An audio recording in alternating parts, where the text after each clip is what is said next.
Assalamualaikum warahmatullahi wabarakatuh. Selamat pagi, selamat berjumpa kembali dengan channel Ibu Statistik 1000 halaman. Kami sudah punya subscribe lebih dari 3 ribuan. Juga viewer kami alhamdulillah semakin meningkat setiap hari. Rata-rata dalam sebulan viewer kami mencapai 20 ribuan. Jadi ada 20 ribu sahabat statistik di Indonesia bisa mempelajari tentang dunia seni olah data di channel kami. Semoga memberikan kemanfaatan bagi sahabat semua. Pada kesempatan kali ini kita masih bicara tentang cara benar uji regresi moderasi di SPSS bagian ketiga. Cara merubah sesuatu menjadi signifikan semua, karena bagi mahasiswa signifikan itu sangat penting. Kalau nggak signifikan kayaknya nggak pede. Sehingga segala sesuatu kayaknya kalau bikin penelitian harus signifikan. Gimana sih caranya bikin supaya jadi signifikan semua? Ya, nah ikuti tutorial cara benar uji regresi moderasi di SPSS ini sehingga semuanya jadi signifikan. Analisis ini dapat dilakukan terutama kalau data-data Anda ini data-data keuangan ya, data-data sekunder yang ada di bursa efek atau yang lainnya. Biasanya teman-teman akuntansi nih pakai data-data bursa efek bisa menggunakan uji regresi moderasi di SPSS ini dan bagaimana caranya supaya bisa jadi signifikan. Kita ikuti dari awal sampai akhir dan ini bagian yang ketiga. Jadi bagian pertama silahkan dilihat dulu, bagian yang kedua dan bagian yang ketiga kita paparkan. Di bagian ketiga ini coba kita ulangi sedikit deh. Sebelum lebih jauh, bandingkan video YouTube kami dengan video regresi moderasi tetangga sebelah. Semoga memberikan pencerahan. Di tetangga sebelah kok begitu ya bikin video moderasinya, dan bandingkan dengan punya kami ya. Semoga memberikan pencerahan. Yang benar tuh gimana sih uji moderasi itu gitu.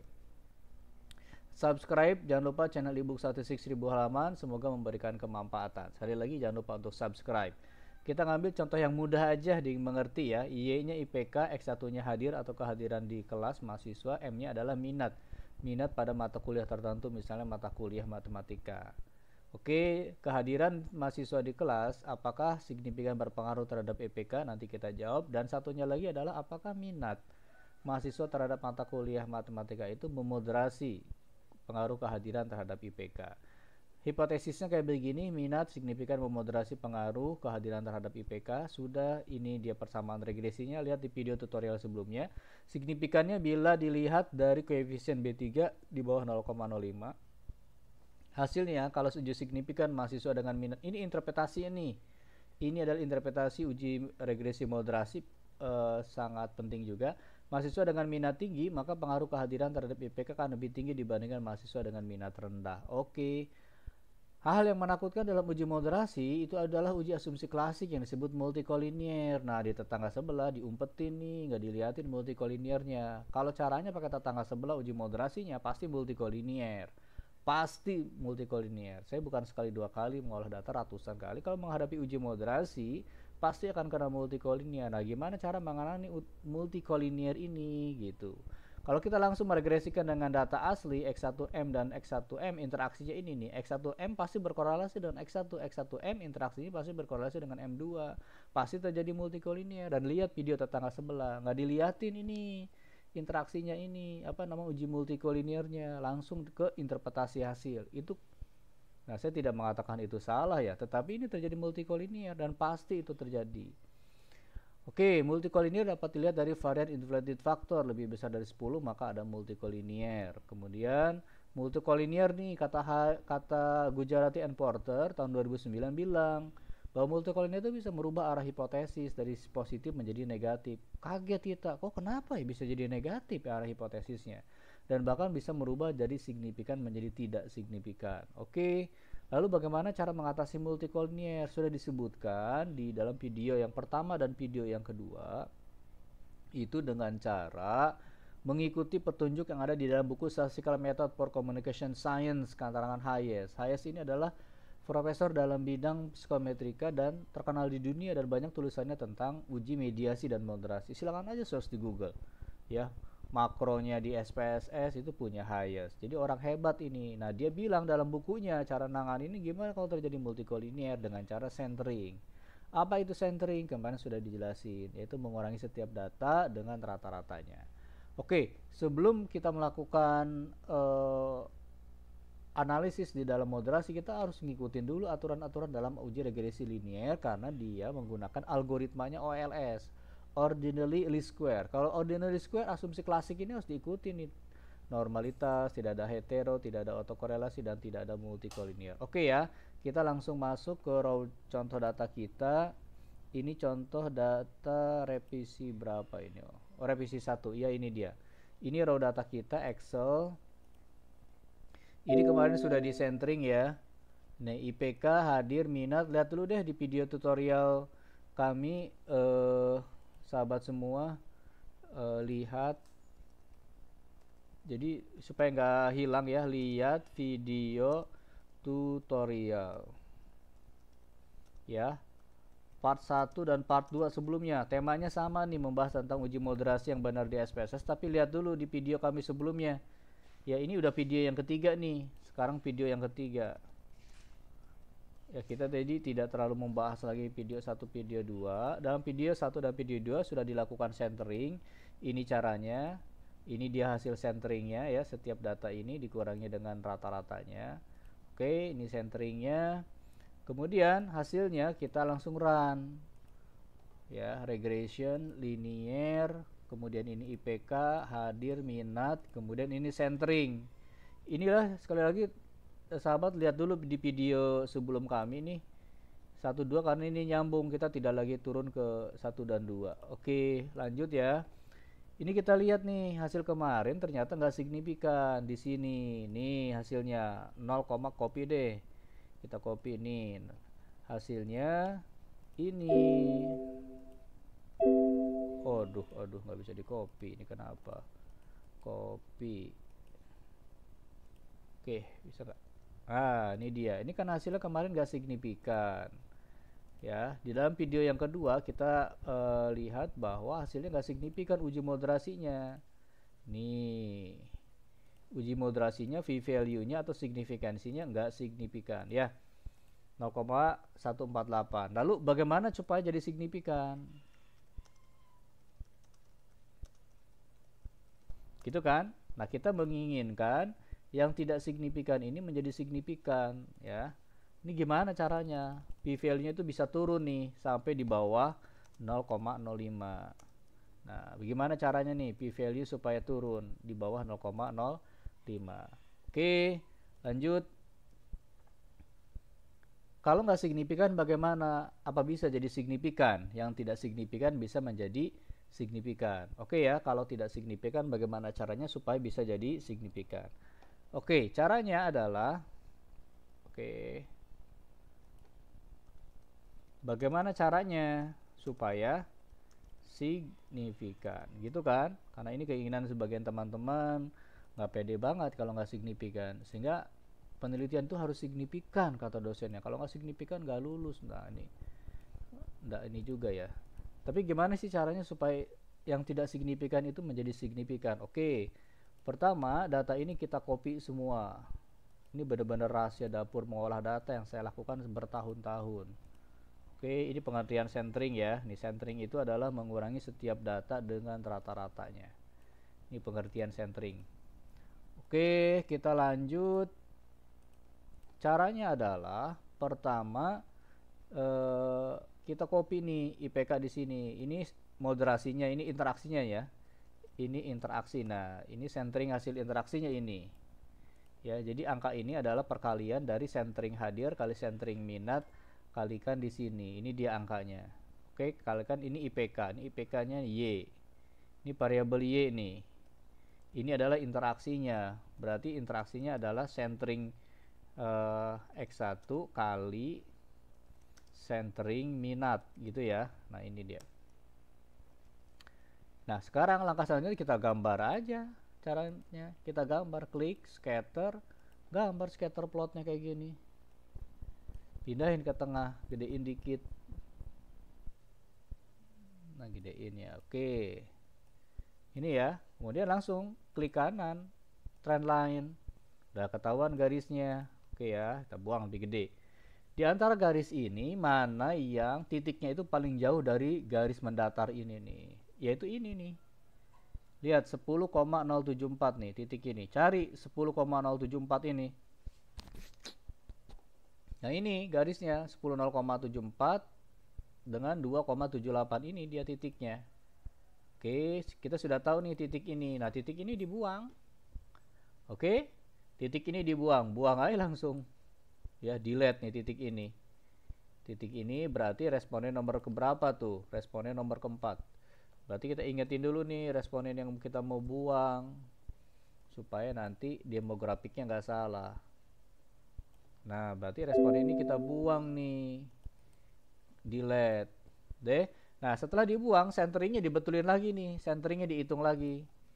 Centeringnya jadi sama dengan, oke, sama dengan setiap data hadir dikurangi average-nya, rata-ratanya nih.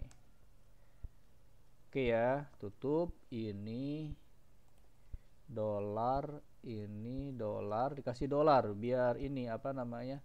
Biar ngiket. Ini juga sama, minat. Setiap data dikurangi rata-ratanya, itu namanya centering. Oke, tutup kurung, jangan lupa dikasih dolar di depan D, depan angkanya D, dan di depan angkanya supaya ngiket rata-ratanya. Oke, ini udah, datanya sudah. Kemudian nih interaksinya dikalikan ya, ini dikalikan ini udah ya, ini udah. Lalu pindahkan ke SPSS-nya. SPSS-nya di save as dulu deh, di save as. Ini revisi 2. Oke, ini datanya ya di revisi yang kedua ini. Lalu data yang dibuang mana yang tadi yang dibuang? Yang dibuang itu adalah responden yang keberapa tadi? Yang keempat ya, 1, 2, 3. Oh, responden keempat. Berarti responden keempat ini dibuang nih. Ini betul nih. Interaksi 10,07 dengan 278 dibuang nih. Ya.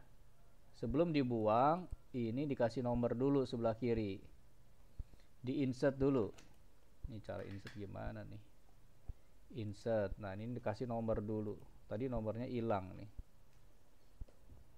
Oke, kasih nomor dulu.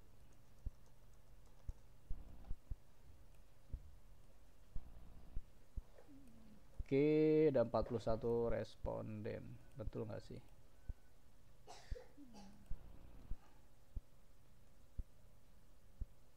Oke ya, ini nomor ya, ini nomor responden. Oke, responden yang keempat tadi yang mau dibuang nih, dibuang dulu. Nah, setelah dibuang, di run, lihat hasilnya. Lihat hasilnya, ini dibuang ya. Nah, ini hasilnya setelah dibuang, lihat, turun 0,086. Nih, lumayan nih, dibuang satu sudah turun. Nah, ini mulai nih. Oh, sini.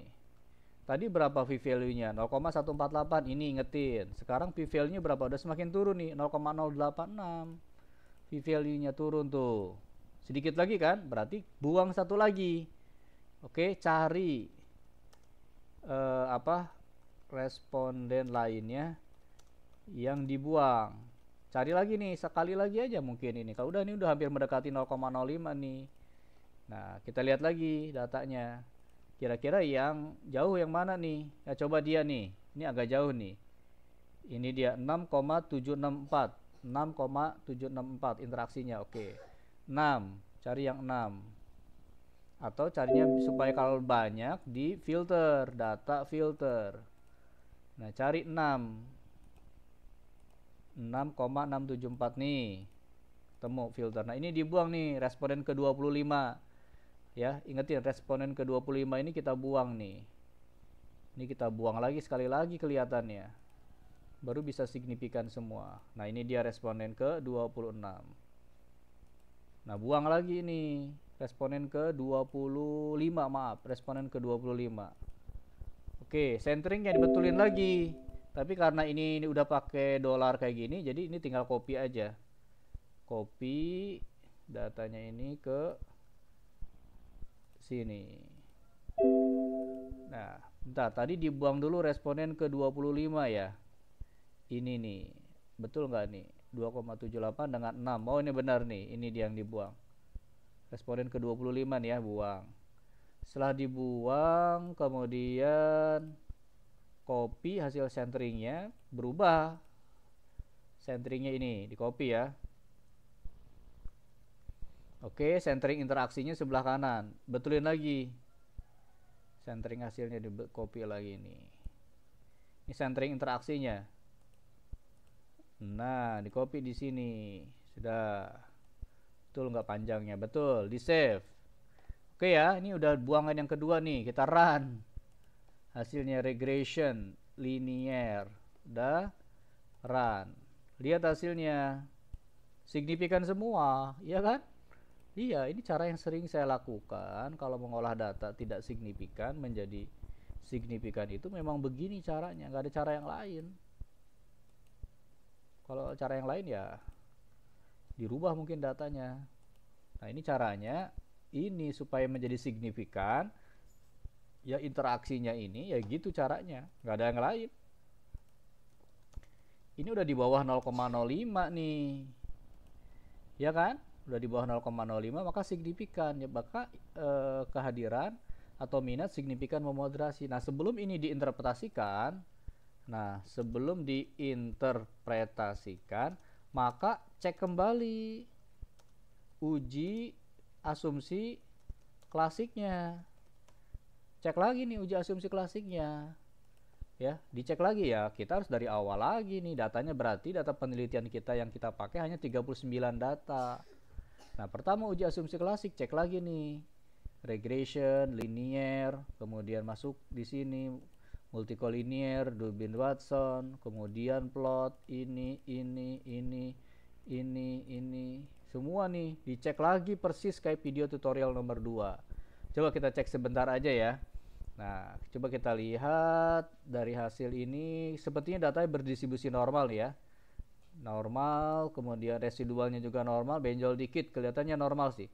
Kalau mau Kolmogorov Smirnov benjol dikit biasanya normal dia.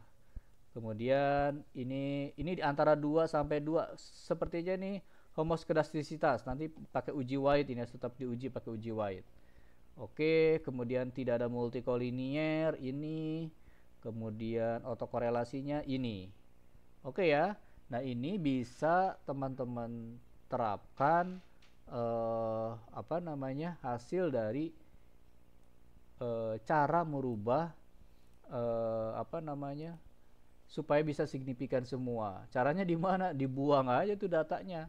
Bisa 2, 3, 4, 5, 6 sampai 10 biasanya data-data itulah yang akan menyebabkan analisis statistik menjadi tidak signifikan. Kenapa? Karena ada ini.